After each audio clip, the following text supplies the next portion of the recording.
అనుకోవడం ఏంటి, మేము ఎప్పుడూ అనుకున్నాం. కానీ ఇప్పుడు చెప్తుంది సెంట్రల్ గవర్నమెంట్. ఆయనకి ఇవ్వాల్సిందే. ఏంటంటే ఎన్నో కార్యక్రమం చేస్తున్నాడు కాబట్టి పవన్ కళ్యాణ్ ఇంకా సపోర్ట్ చేస్తాడు కాబట్టి ఇప్పుడు కూడా అది ఇచ్చారనుకో ఇంకా ఇంకా బాగా చేస్తాడు.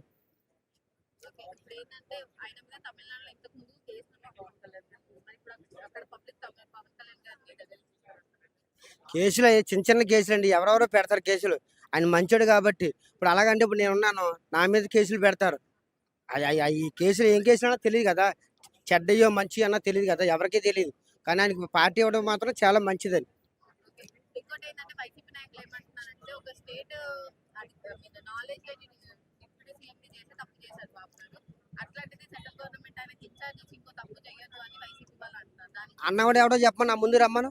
చెప్పించి కొడతా. ఆళ్ళకి ఏం తెలుసండి? పవన్ కళ్యాణ్ కోసం ఏం తెలుసు అసల? ఏం మాట్లాడుతున్నాడు అసల?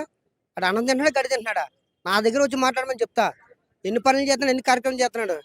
ఆయన పనేంటి? అన్ని తిరగడం, చేయడం. చెప్పులు కూడా అరిగిపోయినాయి. ఆయన అయ్యే వేసుకుంటున్నాడు ఆయన. ఆ! అంటే ఇక్కడ ప్యాకేజెస్ అనేవి లేవు. సో అందుకే సెంట్రల్ అయితే ప్యాకేజ్ ఎక్కువ ఇస్తదని చెప్పి అక్కడికి వెళ్తున్నాడు పవన్ కళ్యాణ్. ఆయన డబ్బుతో పనేటండి? ఆయన డబ్బుతో పనా? కొన్ని కోట్లు ఉన్నాయి. చిరంజీవి దగ్గర లేవా? లేదా రామచంద్ర దగ్గర లేవా? లేకపోతే అల్లు అర్జున్ దగ్గర లేవా? వాళ్ళ ఫ్యామిలీ ఉంది కదా, మెగా ఫ్యామిలీ అంటే. తలా చేయతే ఎన్ని కోట్లు వస్తాయి? ఆయన సినిమా తీయాలని చాలా మంది వెయిట్ చేస్తున్నారు డబ్బులు పెట్టుకొని. ఆయన చేస్తలేదు. ప్రజలే దేవుళ్ళన్నీ తిరుగుతున్నాడు ఆయన. మరి ఆయన పని ఏంటి? డబ్బులతో పని ఏంటి ఆయనకి? ఆయనకి అవసరం లేదు కదా డబ్బులతోటి. ఏసీలో కూర్చొని సగ్గరిని పెగిలిసి తాగొచ్చు ఆయన. ఆయన పని ఏంటి? జనాల కోసం ఎందుకు వస్తున్నాడు ఈయన? మన జనం, మన ప్రజలు వాళ్ళ కోసం పోరాటం కోసం వస్తున్నాడు. ఉన్న జాగం చూసుకొని తర్వాత ఇంకో స్టేట్కి వెళ్ళి ప్రచారానికి సిద్ధమవ్వాలి పవన్ కళ్యాణ్ అంటున్నారు. గుర్తుపెట్టుకోండి, వాళ్ళు కోరుకోరు రమ్మంటున్నారండి. అయ్యో మంచి ఇక్కడే కాదయ్యా, ఏపీలో ఇది మన ఇండియాలో కాదు, తమిళనాడులో కూడా చూపించు. రేపు పొద్దున్న తమిళనాడు అంటది, రేపు కర్ణాటక రమ్మంటది, రేపు ఒరిస్సా రమ్మంటది, రేపు ఢిల్లీ రమ్మంటది. ప్రతిదా ఇప్పుడు ఆయన వతికిన ఉండకూడదు కదా. ఇప్పుడు చిలకలకు అలా పరిగెడతా ఉండాలని వాళ్ళ కోరిక.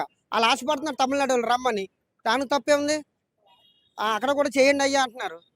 ఇప్పుడు పవన్ కళ్యాణ్ గారు తమిళనాడుకి వెళ్తే అక్కడ రాజకీయం మారిపోతది అని చెప్పేసి అనుకుంటున్నారు. మంచి మారుతుంది, రాజకీయం కాదు అక్కడ మంచి.